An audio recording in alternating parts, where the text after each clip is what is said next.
I have nothing to say about Noblesse because I didn't think I'd have anything to say about Noblesse.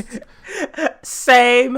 I'm gonna watch it, but I'm probably don't care to carry. I'm gonna watch it, but I probably don't really care to cover it every week because it just really doesn't seem like it's awkwardly boring. Yes, that is a great way to put it. And I'll tell you the reason why. And I picked this up when I was reading the webtoon, which is it's fine. Like I liked the webtoon; it wasn't bad at all. The reason is that the audience insert character is not the main character.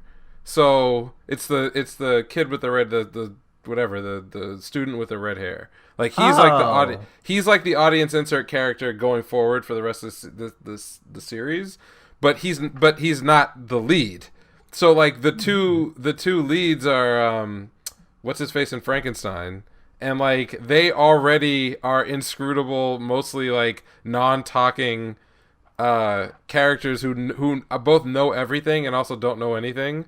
And so it's like whenever they're driving whatever's happening on screen, it's just very boring because they just stand around looking pretty, and then Frankenstein is freaking out because his master doesn't know what a cell phone is or doesn't know how to, like that stuff is what I remember. I remember when we were talking about like that. What was this series going to be like? And I mentioned how if you read the webtoon, there's this like weird structure of it where you get like half of a chapter is plot advancing vampire shonen things, and then the other half is like slice of life silliness where like the guy doesn't know how to like answer a doorbell or like use a cell phone or doesn't know what an internet cafe is or was waiting for his ramen noodles to multiply. Exactly, right? Like things like that are supposed to be funny, and I guess they are funny if you give a shit about this extreme fish out of water thing, but I think the joke runs out of steam the second time you hear it, and then it's kind of just feels like you're wasting a lot of time.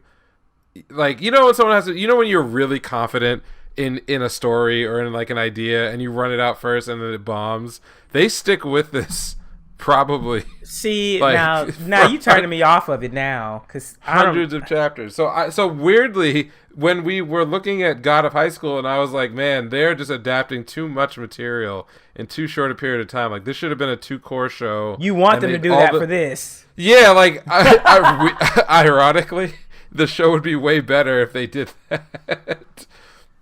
And maybe cut like 90% of the comedy. Like keep a gag, per episode. Like no problem. I mean, there. I chuckled at the gags, but I'm not here for the gags only. Like they advertise it as like action.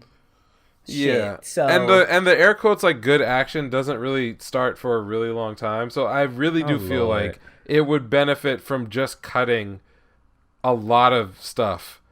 Probably the most of all of the webtoon shows that they've produced in 2020. This one needs to get cut. This is the one that needed the strongest like editors or directors like editorial decision. Whereas Tower of God probably got it just about right, and God of High School they let things. I don't know. They took things to an extreme that makes no sense.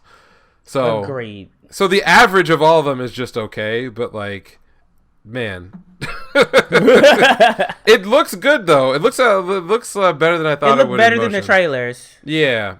So I'll give him that one. Okay. I don't want to go through everything else that I watched individually.